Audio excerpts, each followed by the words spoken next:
Dave Wanstead was angry yesterday that Tony Wise didn't use you more to pull from the center position. He was clearly going to call him right after the segment and address it with fresh anger. Football people, man, you guys never lose that fire, huh? No, we don't. And I'll be honest with you guys, most of my years here were in what we call, you guys call it God's play now, right after, I think Coach Eberflus called it that. And most of my years here was in a power running scheme. And honestly, I was an athletic, undersized center. And I remember going to the Pro Bowl, and Alex Gibbs was there. He coached, I think, the Falcons at the time for the outside zone scheme. And he was like, Olin, man, if me and you were together, like the way you reach, block, and run and stuff like that. So Coach Wanstead does have a point there. I didn't mind being in the power stream. Obviously, I had Tony. I went to Bob Wiley, right? I went to Coach Hayner. Harry Heesan came. Harry was also a power run scheme guy during our Super Bowl run. But a lot of one-on-one blocks, on back blocks with bigger nose guards in a power scheme when I was capable of pulling and reaching guys and blocking outside zone and doing all those other things and getting out of space and running. Like screens were some of the favorite things I did. But to Coach Wanstead's point, he does have a little bit of a point, and it's funny because he's just going to call them now. I've been complaining to them about that for years. We know. And it's funny because he was drawing it up for us yesterday, and he's like, oh, yeah, this is a play that Olin could have done in his sleep. I'm like, uh-huh. Yeah, man. And Alex Gibbs was the guy in Denver with Mike Shanahan where they had 1,000 yards with anybody who was the running back there, and that's where their scheme was perfected. And those offensive linemen, that was back when you could really cut guys, Olin. Like, you could go get those knees if you needed to. No, Ickey Woods, you guys remember the name Ickey Woods, the Cincinnati Bengals started that outside zone run scheme. That's how long ago it was. Bob Wiley was down there, and, Anthony Munoz, obviously you guys know that name. A lot of guys on that team where the outside zone run came from. But, it's just you get caught up in these systems, and you hear it from a lot of people, quarterbacks mostly, right? Like, what the system didn't fit, the coach didn't fit me, but look, man, when you're a player, you just whatever they call, you got to learn how to do it and get it blocked. Lawrence, I don't think there is any conversation about line play that has ever been better in Chicago radio than what we get from Olin Kreutz. I agree. This segment with Olin Kreutz is brought to you by Four Seasons Heating, Air Conditioning, Plumbing, and Electric. For all the right reasons, call 866-4Seasons. Oh, with Theo Benedict, I've been thinking a lot about you as a player and some of the players that you played with. I'd love to know when you felt like your technique met up with your strength and your nasty. Because when I look at Theo Benedict, I go, there's a guy that wants to play, man. He is out there. He is all elbows and kicking legs and everything else that he's got to do. When's the point when you felt like I can put all of this stuff that I've learned together and maybe I don't have to always be as physical because I'll have better technique? Yeah, I think, like 3 or 4 years of starting, right? 3 or 4 years getting games under your belt, learning what you're good at, learning what you're not good at, things that you struggle with, and how to hide that with technique and hand fighting and different skills and different footwork that you can use. So, sometimes people say, Olin, man, you got to set back on this nose guard. And my answer would be no way. The guy's too big and strong for me. I'm going to jump kick him. I'm going to jump set him. I'm going to up kick him. I'm going to slow down his pass rush.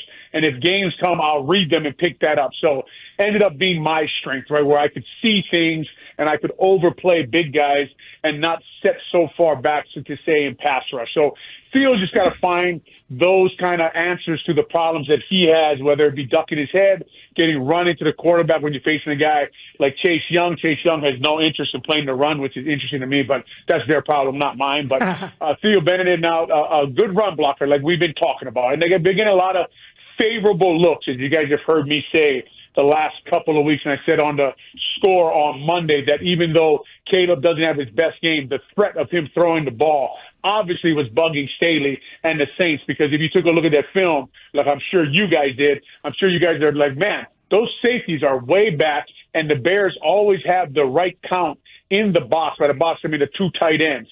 They always have the right count there, and you get those double teams that you want in the run game. So Theo's going to have to work through light. And remember how little football he has played, how much he still has to learn. That's why I think there's still a window for him to get better. But guys, like he's going to have to get a lot better at pass pro, right? The Bears have been ahead in a lot of these games. If they're on the road this week, if he is pass proing one-on-one and Braxton Jones is out, the Bears could be looking at trouble with the way he pass pros there at left tackle. Now, Ben Johnson give him help with shifts from tight ends and running backs and things like that. But he has a lot of growing to do if you think he's going to be your answer at left tackle for the Chicago Bears. I know it's a different position, but it reminds me a lot of Kyle Long the first 2 years, where he was just doing it with athleticism and strength.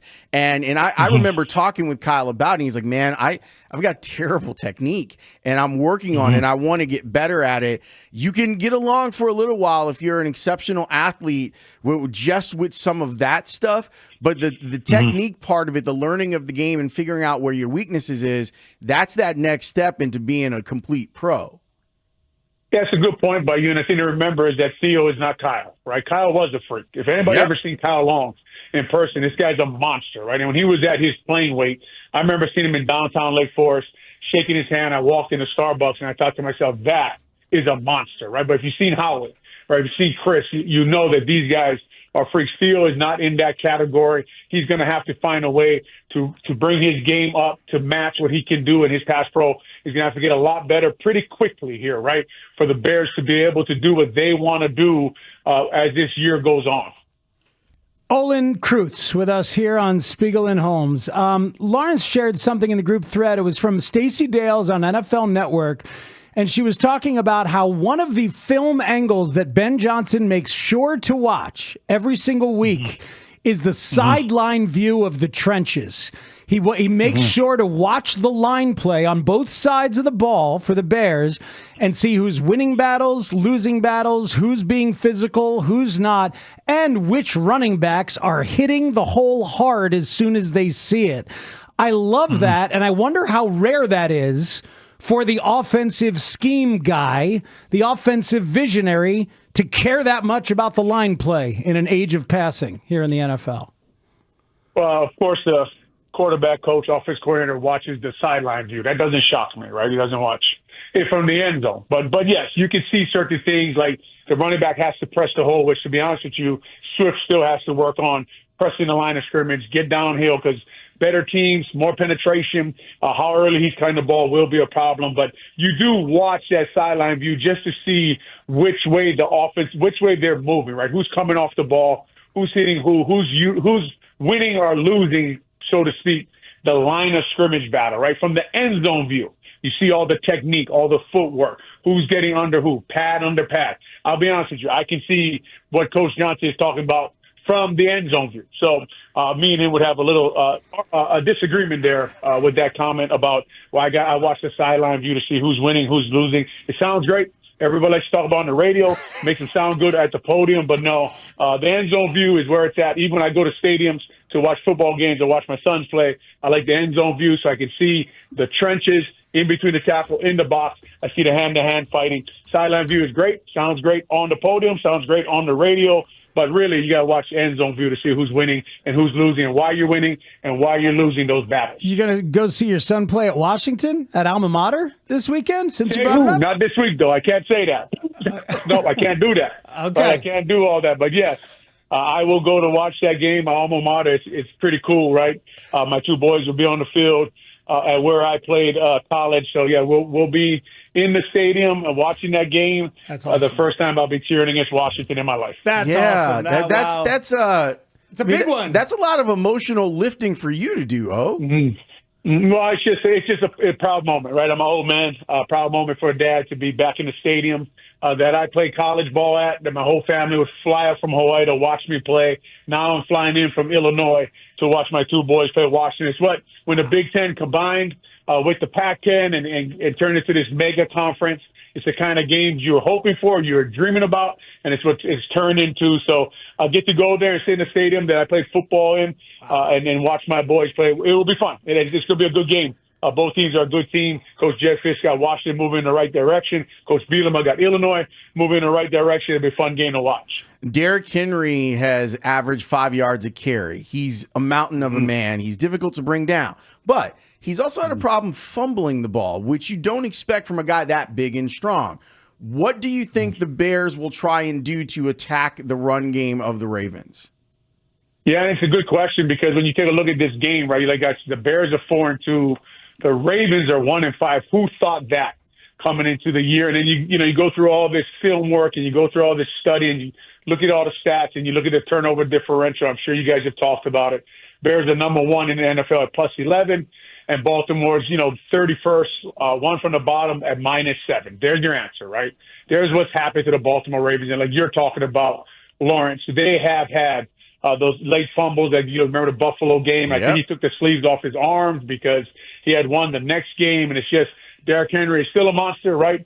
They're hoping Ronnie Stanley, their all-pro left tackle, is back to healthy. I think they have, if not the best, the top 2 or 3 centers in the NFL, and Tyler Linderbaum. I'm waiting for this Billings and Linderbaum matchup. I can't wait for it. If you like that kind of thing, go ahead and watch it. I'm wondering who the Bears with Grady Jarrett back are starting inside because remember their run game was not good. Grady Jarrett went out. They moved Javon Dexter to 3 technique, started Billings at nose, who I would argue has been their best defensive player the last 2 or 3 weeks.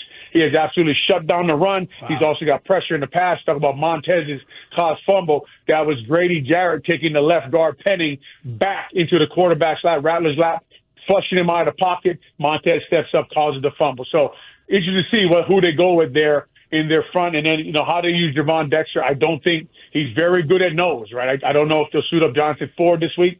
I don't think Javon Dexter does a nice job starting on the run and nose, so we'll see what happens there. But if you just take a look at their run game last week, they showed some signs of life against the Rams. I thought the Ravens O-line wasn't terrible. They had some runs. I think they rushed for some good yards. So again, this is the kind of game, guys. You go into your closet, right? You eat a lot of food. You lift heavy weights. You go to your closet, you grab your big boy pads. Maybe you grab your horse collar because Derrick Henry and the Ravens, I think Ricard is back, their fullback. First game he's going to play this year. He is huge to the run game. He allows him to do a lot of things. They can do a lot. They can leave him one-on-one outside the tight ends. They can use him as a lead blocker. It'll be interesting to see what they're doing. And if you got Lamar Jackson, one of your defenders got to count for him. Now you're light in the box. The Bears have a lot of cornerbacks out. Lawrence, you bring up a great point. How do they slow down Derrick Henry? How do they slow down this run game? Big question for Chicago Bears going into this game versus the Ravens. Let's just hope. Maybe we're +4 again. You never know. You were in a thread on Twitter, and I was looking at the thread about Andrew Billings. So walk me through why he's been so good this year. Really active, really physical, does a really nice job stacking blocks. By that, I mean he doesn't allow guys to get up to the linebackers. You see Tremaine Edmonds making all these plays, right? You don't look in front of him, right? You don't look at the line of scrimmage because you're probably watching the sideline view.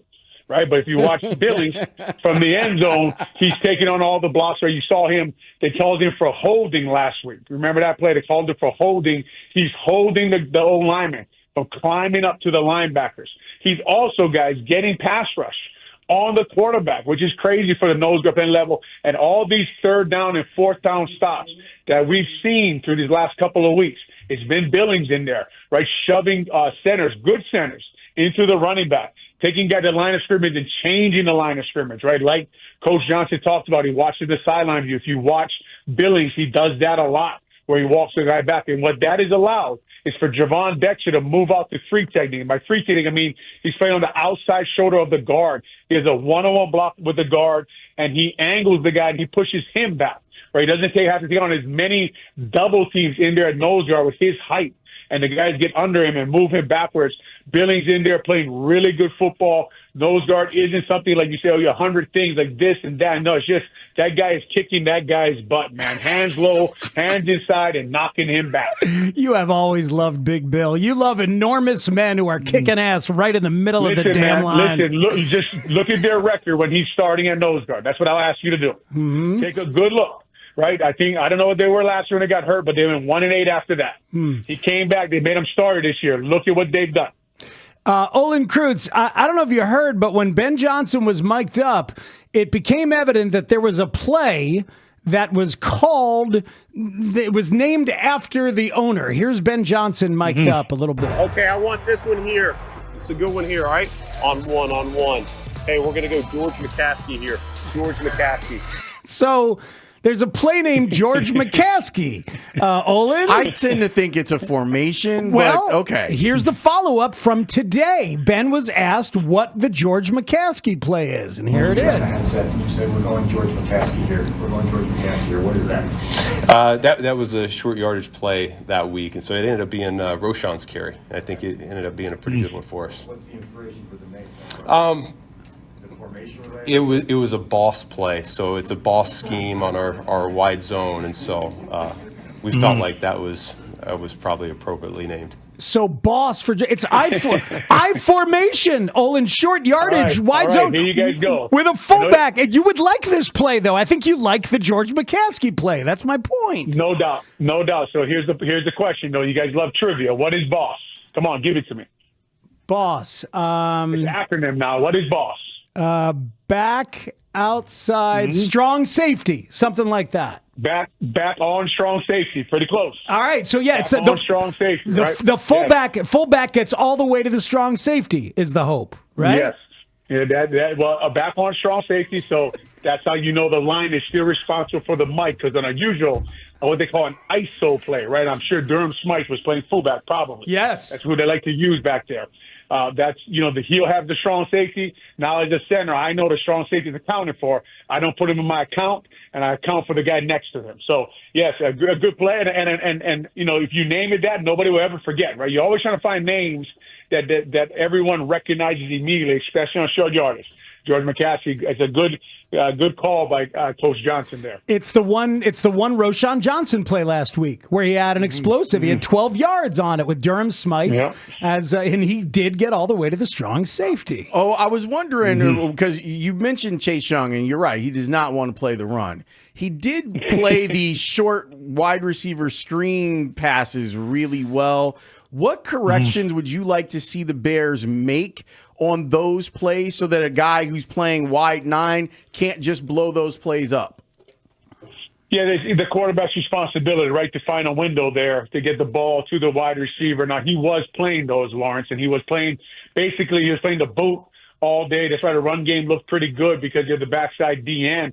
I think he decided to crash the run like once. And I have a film of him coming down. He's one step from the running back and just lets him go. And that's why he's been on so many different teams. And Chase Young, if you ask me, obviously everyone's got to pick who they want to start there at the end. The other guy's older in Cam Jordan, but that may just be a big, tall guy. And we all know Caleb's a little shorter. Just got to find a window there, find a window around a guy who's playing when they motion the wide receiver out. It's kind of a tell that they're going to throw the ball out there for a quick screen, and someone's looking for that. Now the tackle's got to try to cut him, try to keep his hands down, go at his legs. But it looked like Theo was doing all that, and Chase Young is a big DN, and if he's playing that play at that time, that could have been a dangerous play, as you guys. He almost caught the second one. So, like you're saying, you got to find a window there around him. And we all know Caleb can use 4 or 5 different arm angles with his arm strength and the ability he has to deliver the ball. So just a little more film study on, when Chase Young is playing this position, we're throwing the ball that way, let's take a look at the way he plays it. Let's find a way to get the ball to our wide receiver and not put the ball in harm's way. I wonder if Ben Johnson gives people any money when he names a play after them. All right. Maybe he's going to pay George something, maybe like $15 an hour, just for the opportunity to name a play after him. What do you think, Haugh? It's a stretch. Too easy fees, man. That's an easy one. I know, dude. That's an easy one. I'm $15, but listen, I can't complain about what they paid me before that an hour. George has an argument against the 15. They did pay me. They probably overpaid me for a few years also. So all I know is that someone on this radio show advanced in Hall of Fame finalists stuff. So congratulations to you and to Reuben Brown and to Greg Olson and to Charles Tillman, who all advanced in the Hall of Fame. And look, you're part of the team of the 2000s. You're all pro. All of those things. How much does it mean to you to know that you are still considered one of the best players and getting closer and closer to the Hall of Fame? Yeah, always an honor, right? And especially as you guys know how I feel about the game, how I play the game, the way, how much the game has done for me. It's a cool thing, obviously, always be mentioned. think that it's time, right? I don't know honestly what's taking so long. I appreciate them honoring me. I am on all decade team, like you said.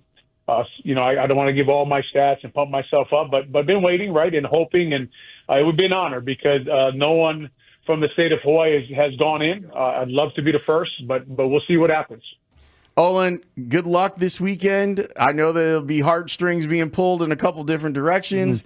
It'll be another great weekend for the Kreutz family, man, and we love it. And we're happy to see you advance too. We were all excited in our group thread to see you advance and hopefully get the due that you deserve when it comes to the Hall of Fame. I appreciate it, guys, man. Have a good weekend. You do the same. That's Olin Kreutz, our guy.